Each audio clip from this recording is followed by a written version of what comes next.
이 아침 하나님께서 우리에게 주시는 말씀은 이사야서 제48장 17절부터 19절의 말씀입니다.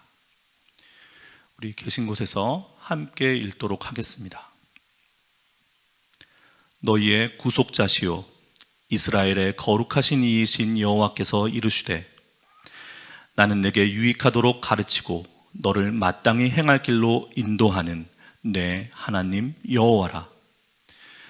내가 나의 명령에 주의하였더라면 내 평강이 강과 같았겠고 내 공의가 바다 물결 같았을 것이며 내 자손이 모래 같았겠고 내 몸의 소생이 모래알 같아서 그의 이름이 내 앞에서 끊어지지 아니하였겠고 없어지지 아니하였으리라 하셨느니라. 아멘. 거룩하신 하나님의 말씀입니다. 계속해서 새벽을 깨워 이사야서를 묵상하고 있습니다. 역사적 배경이 있죠. 지금으로부터 최소 2600년 전 바벨론 포로기에 들어선 또는 앞두고 있는 이스라엘 백성들을 하나님께서 위로하시고 회복을 약속하시는 그 부분을 읽고 있습니다. 예언의 전집이라고도 하죠. 이사야서 말입니다. 그런데 오늘 아침에는 그 이사야서를 꼭 그 시대 그들의 이야기로서가 아니라 이 시대 우리의 이야기로 읽고 싶습니다. 특히 17절의 말씀에 하나님께서 너희의 구속자시요 너를 유익하도록 가르치고 마땅히 행할 길로 인도하는 하나님이라 말씀하십니다. 말씀 가운데 우리 주 예수님이 떠오릅니다. 하나님께서 고난 중에 있는 당신의 백성들에게 회복을 약속하시면서 그 회복자, 구속자를 말씀하시는데요. 그리고 이어지는 이사야서 본문에서 고난받는 종의 이야기가 나옵니다. 예수님이 떠오릅니다. 우리의 구속자이시고 우리를 유익하도록 그리고 우리를 마땅히 행할 길로 가르치시고 인도하시는 하나님, 우리 주 예수 그리스도이십니다. 그런데 그 하나님께서 이렇게 말씀하세요. 내가 나의 명령에 주의하였더라면. 하나님의 짙은 회한이 느껴집니다. 내 평강이 강과 같았겠고 내 몸의 소생이 모래알 같아서 주님께서는 당신의 그 명령과 우리의 평강, 우리의 번성을 이어서 말씀하세요.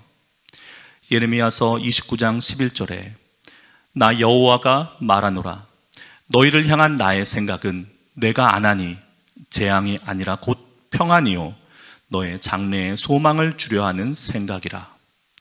창세기 22장 17절에 나는 너에게 더욱 복을 주어 내 자손이 하늘의 별과 바닷가의 모래같이 불어나게 하리라.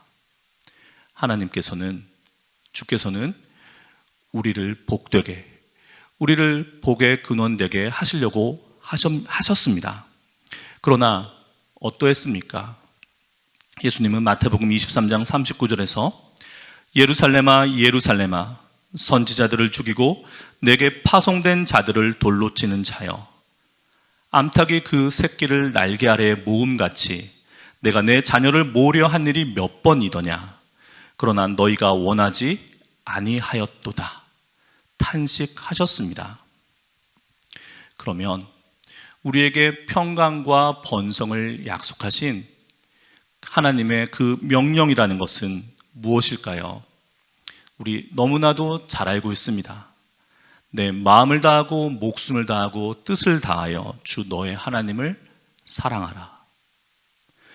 그리고 둘째도 이와 같으니 내 이웃을 내 자신같이 사랑하라. 새 계명을 주노니 내가 너희를 사랑한 것 같이 너희도 서로 사랑하라. 우리는 이 하나님의 명령, 우리를 복되게 하시는 우리에게 복 주시기를 원하시는 하나님의 명령을 너무나도 잘 알고 있습니다. 왜 안 될까요? 왜 안 될까요? 이사야서를 묵상하며 이 반복되는 하나님의 심판에 대한 예언과 심판과 그 회복에 대한 반복되는 이야기를 통해서 왜 문제에 도달하게 됩니다. 저는 오늘 아침 왜 안 될까요에 대한 답으로서 나의 문제를 이야기하려고 합니다. 하나님의 사랑받는 참 나. 그러나 그 참 나로부터 벗어나 있는 거짓 나. 그리고 작은 나. 우리는 알면서 못하는 우리는, 들어서 알고 있으면서 삶으로 살아내지 못하는 우리는 오늘도 이 작은 나의 문제, 거짓 나의 문제에 사로잡혀 있습니다. 어떻게 해야 작은 나, 거짓 나를 벗어나서 하나님이 지으신 바 그대로 하나님의 사랑받는, 하나님의 축복을 받는 존재로서의 내가 회복될 수 있을까요? 왜 문제에서 시작해서 어떻게 문제로 나아갑니다. 어떻게 벗어날까요? 어떻게 참된 나, 참자, 참 나를 찾을 수 있을까요? 다시금 일상의 경건을 이야기합니다. 일상의 경건을 통해서라고 대답합니다. 경건. 성경은 경건을 그 마음의 중심이 하나님을 향해 있는 자, 마음의 중심에 하나님이 있는 사람을 경건한 자라고 말합니다. 경건은 보여주기 위한 보여주기 위한 모양이 아닙니다. 경건은 우리의 삶을 바꾸는, 변화시키는 능력입니다. 말씀 생활, 기도 생활, 말씀을 붙잡고 말씀을 토대로 한 기도 생활. 우리 믿는 이들 기도에 대해서 이야기합니다. 글쎄요, 10분께 여쭤보면 그 중에 7, 8분 이상은 기도는 하나님과의 대화이지요 라고 대답하실 거예요. 맞습니다. 그런데 대화는 상대가 있는 것이고 주고 받는 것이잖아요. 그런데 우리의 기도 생활 한번 돌아볼까요? 하나님 부릅니다. 그러게 어떻게 합니까? 오직 감사함으로 우리 간구할 바를 아뢰입니다. 자기가 하고 싶은 이야기 다 하는 거예요. 그리고 어떻게 하십니까? 자기가 할 말 다 했으니까 접고 일어납니다. 그리고 또한 그 기도 생활이라는 것은 반드시 말씀을 토대로 이루어져야 하는데 우리 어떤가요? 말씀과 동떨어진, 말씀과 별개인 기도 생활하고 있지 않으신가요? 이 여름에 모든 것이 덥고 답답한 상황 속에 갇힌 이 여름에 제가 섬기고 있는 7교회 공동체에서는 성경 암송 프로젝트를 시작했어요. 우리 누구나 말합니다. 하나님의 말씀은 생명의 말씀이요 영의 양식이다. 그래서 그 말씀을 먹기 위해서 우리 말씀을 읽고 묵상하고, 그런데 그토록 중요하고 그토록 생명과 같은 생명인 말씀을 내 것으로 먹고 소화시키고 만드는데 암송보다 더 좋은 것이 없습니다. 시작했어요.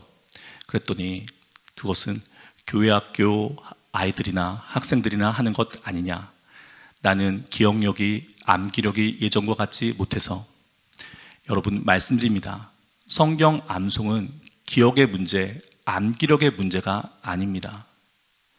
말씀을 내 것으로 삼느냐. 말씀 앞에서, 말씀은 거울과도 같죠. 말씀 앞에 섰을 때, 말씀에 비춰봤을 때 비로소 나의 존재 상태를 알 수 있어요. 그런데 그렇게 소중한 말씀을 한 구절 한 구절 내 것으로 만들기 위해서 그 말씀을 소유하고자 하는 노력을 어떻게 단순히 암기와 기억에 비하겠습니까? 말씀 생활, 기도 생활, 그리고 말씀을 암송하려고 노력하는 것, 일상의 경건입니다. 우리들 흔히 해오고 있는 그 중요성에 대해서 너무나도 잘 알고 있는 일이에요.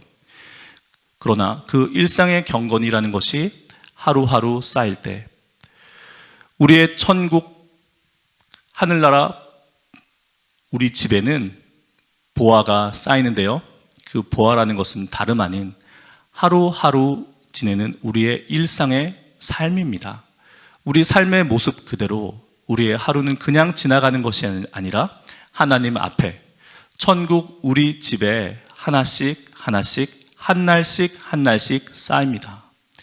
그 일상의 삶을 마음의 중심이 하나님을 향하는 경건의 삶으로 차곡차곡 쌓는 것, 가져갈 자도 없고 동록에 헤아릴 수 없는 하늘나라에 쌓는 우리의 보화입니다. 그런 일상의 경건을 통해서 작은 나, 거짓 나의 문제가 해결될 수 있고 그 작은 나, 거짓 나를 벗어남으로써 비로소 주의 명령을 준행할 수 있고 비로소 하나님께서 약속하신 너희들을 향한 생각은 재앙이 아니라 평안이요 장래의 소망을 주려는 것이다.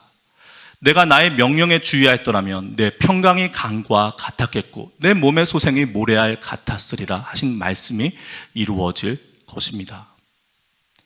우리의 구속자이시오 우리의 유익을 위하여 가르치시고 마땅히 행할 길로 인도하시는 우리 주님께서 이 아침 이 새벽 말씀하십니다. 오늘 하루 복된 한날 되시기를 축복합니다. 그리고 그 한날은 하나님을 향한 경건의 삶으로 채워지는 복된 한날 되시기를 축복합니다. 기도하시겠습니다. 거룩하신 주님, 우리를 마땅히 행할 길로 가르치시고 인도하여 주옵소서. 오늘 주신 새날, 이 한날의 삶이 주께서 인도하시는 경건의 한날 되도록 주여 우리의 한날을 축복하여 주옵소서. 우리 주 예수님의 이름으로 기도합니다. 아멘.